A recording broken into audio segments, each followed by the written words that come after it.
The marshy plains near Montgisard were about to witness an impossible feat.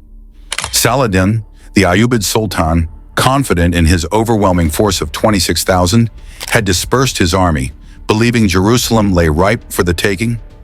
But he had underestimated the resolve of a 16-year-old king, Baldwin IV, the leper king, who, despite his debilitating illness, had rallied a mere fraction of Saladin's might. With the true cross raised high, a symbol of divine blessing, Baldwin's knights, driven by a desperate courage, unleashed a thunderous charge. The air crackled with the clash of steel, the screams of men, the thunder of hooves. Saladin's army, thrown into chaos, struggled to maneuver in the treacherous terrain, their superior numbers becoming a liability.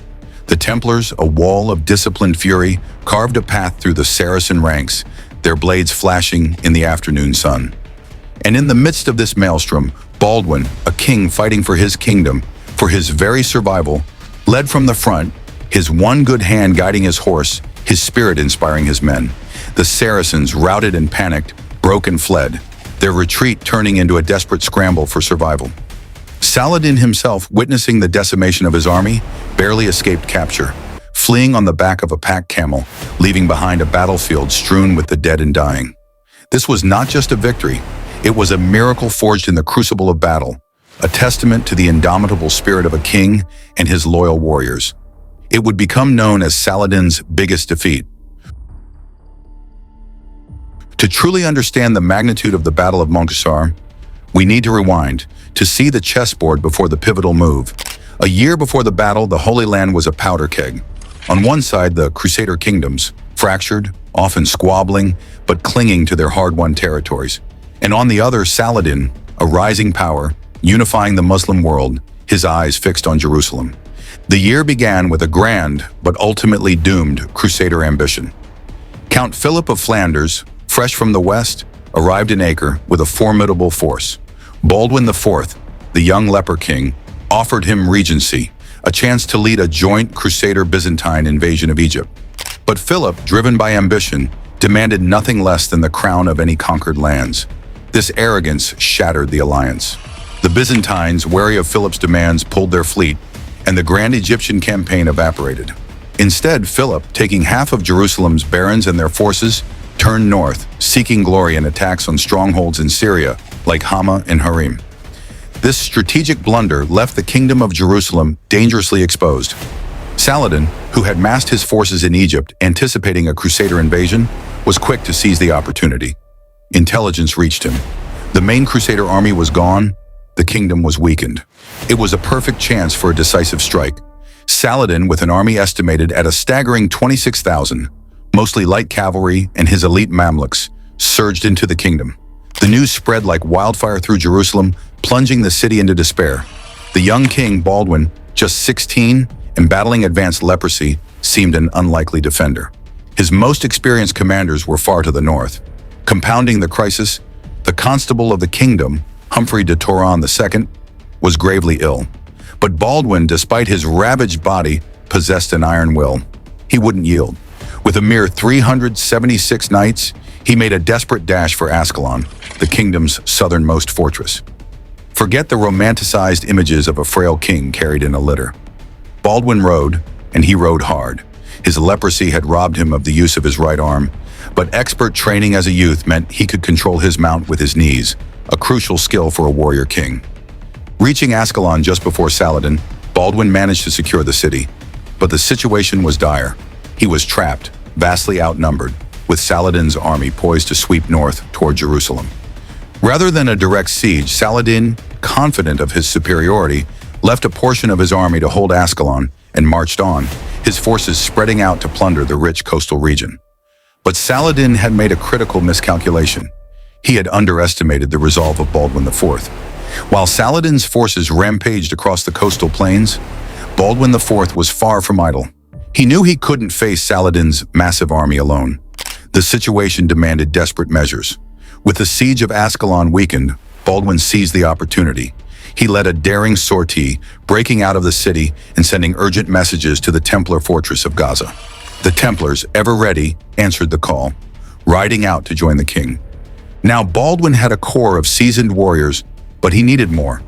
The Frankish war machine relied on a combination of heavy cavalry and infantry, and he was sorely lacking in the latter. He issued the Arriere Ban, a call to arms that echoed through the kingdom, summoning every able-bodied Christian to defend their land. From towns and villages, burgesses, common citizens, flocked to Baldwin's banner, answering the desperate plea for aid. Meanwhile, Saladin, blinded by his perceived superiority, continued his destructive march. He ravaged the cities of Ramla and Lydda, leaving a trail of devastation in his wake. Confident that Baldwin was trapped in Ascalon, he allowed his army to spread out, engaging in widespread pillaging. This lack of discipline, this overconfidence, would prove to be his undoing. In Jerusalem, the mood was one of terror. The city, stripped of its main army, braced for the inevitable siege. The population sought refuge within the formidable walls of the citadel of David, praying for a miracle. Saladin's advance was relentless. He felt no need to hurry. He was sure that Baldwin posed no threat. But while Saladin was busy looting, Baldwin was busy maneuvering. The king, now at the head of a growing force, began to shadow Saladin's movements, keeping a close eye on the Sultan's dispersed army. Baldwin knew that a direct confrontation would be suicidal. He needed a different strategy, one that would negate Saladin's overwhelming numbers. Baldwin, now leading a growing force, masterfully shadowed Saladin's movements. Instead of a direct engagement in an open field, he sought to conduct the battle on his terms and exploit Saladin's overconfidence. It was a game of cat and mouse, with Baldwin carefully maneuvering his forces, keeping just out of Saladin's reach, while Saladin, utterly dismissive of the threat posed by this small army, continued his leisurely, destructive advance. Saladin's arrogance was his Achilles heel. He believed Baldwin's forces were too insignificant to pose a serious threat. He allowed his army to remain dispersed, indulging in the spoils of conquest. His troops, spread out across the countryside, were busy plundering, their discipline waning as they savored the riches of the coastal plains. This lack of cohesion would prove fatal. Baldwin, guided by his intimate knowledge of the land, and likely aided by the expertise of local lords like the Ibelin brothers, who knew every hidden path and treacherous marsh, began to lead Saladin into a carefully laid trap. He skirted the main roads, using lesser-known paths, keeping his army hidden from Saladin's scouts. He passed close enough to Saladin's camp near Ramla to draw his attention, but also kept near the mountains, ensuring a potential escape route if the battle turned against him.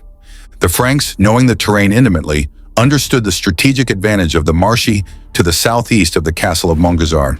They knew Saladin's numerical superiority, particularly his cavalry, would be rendered useless in such terrain. They skillfully lured Saladin into this natural bottleneck, a place where his vast army would become a liability, not an asset. Saladin was still convinced of his invincibility. His baggage train, weighed down with plunder, lagged behind, becoming bogged down in the muddy terrain. He was completely unprepared for a decisive engagement. His army was scattered and his forces fragmented. He had misread Baldwin's intentions, believing the young king was too afraid to engage. He was about to learn a harsh lesson. Underestimating a desperate enemy is a fatal mistake. The realization struck Saladin like a thunderbolt. The scattered reports, the growing unease, and now the sudden appearance of Frankish banners on the crest of the hills overlooking him, the danger was real, immediate. He had been tricked, lured into a trap. Panic began to ripple through his ranks. The Sultan frantically ordered his forces to regroup, the trumpets blaring a desperate call to arms. But it was too late. His army, spread out across miles of terrain, laden with plunder, was in disarray. Many of his troops were too distant to even hear rallying call. Saladin, with what men he could muster, quickly formed a battle line. But the terrain was against him. The marshy ground, the hidden streams, the broken terrain, it was a nightmare for cavalry. His once formidable army was now vulnerable. Baldwin, sensing the moment, seized the initiative. He knew time was of the essence. He ordered his forces to prepare for battle. The true cross, the sacred relic, was brought forth, a symbol of divine blessing, a rallying point for the desperate defenders of the Holy Land. Baldwin, his hand bandaged, his body ravaged by disease, but his spirit ablaze, dismounted. He knelt before the relic, his prayers a testament to his unwavering faith. Then rising, he exhorted his men, his voice ringing with conviction, urging them to fight for their faith, their land, their very survival. The air crackled with tension. The Crusaders, a mix of seasoned knights and hastily assembled burgesses, faced an army that vastly outnumbered them. But they had the advantage of surprise. the advantage of terrain and the advantage of desperate courage. Then, the signal. The trumpets blared, the banners unfurled, and Baldwin's knights, with the Templars at their vanguard, unleashed a thunderous charge. The ground trembled beneath the hooves of charging horses. The air filled with the clash of steel, the screams of men, the thunderous roar of battle. The Templars, a wall of disciplined fury, smashed into the Saracen ranks, their blades flashing, their armor deflecting blows. They carved a path through the bewildered enemy in two, their disciplined charge throwing Saladin's forces into complete disarray. Baldwin, despite his physical limitations, fought with the ferocity of a lion, leading from the front, inspiring his men with his courage. Saladin's army, caught off guard and hampered by the terrain, struggled to respond. Their superior numbers became a liability, their formations breaking, their units becoming isolated pockets of resistance. The marshy ground, instead of aiding their cavalry, hindered them. Horses stumbled, riders fell, and the once mighty Saracen army began to crumble. The battle raged, a chaotic melee of steel and fury. The Crusaders, driven by a desperate courage, pressed their attack, exploiting every weakness in Saladin's lines. The Saracens, overwhelmed and panicked, began to break and flee. The rout was on. Saladin, witnessing the destruction of his army, barely escaped capture. The battlefield became a scene of carnage, littered with the dead and dying. The Crusaders, fueled by their miraculous victory, pursued the fleeing Saracens relentlessly for 12 miles. Only nightfall brought an end to the slaughter.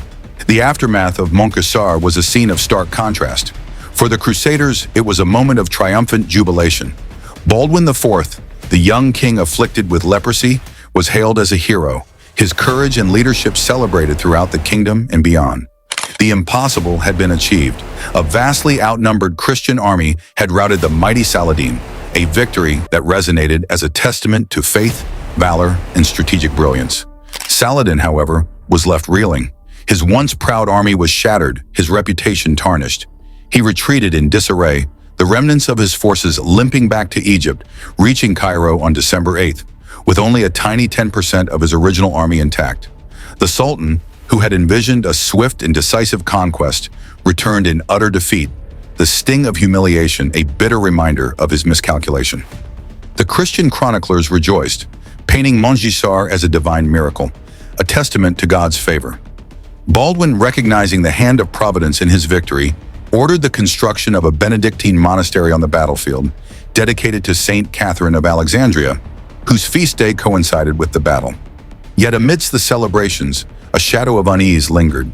Saladin, though defeated, was far from broken. He was a shrewd and determined leader, and he would not easily forget the lessons learned at Moncassar. He had underestimated the resilience of the Crusaders, the strategic brilliance of Baldwin, and the importance of disciplined forces. He had learned the grave cost of overconfidence and the vital importance of terrain. The Sultan returned to Egypt, not in despair, but with a renewed sense of purpose. He would rebuild his army, refine his tactics, and patiently await his moment. The humiliation of Moncassar would fuel his resolve, and the lessons learned would be etched into his strategic mind. Little did the Crusaders know, but the seeds of future conflict had been sown on the blood-soaked fields of Moncassar. Saladin would remember, he would learn, he would adapt. And those lessons, so dearly bought by the Crusaders, would be put to devastating use years later on the parched plains of Hattin.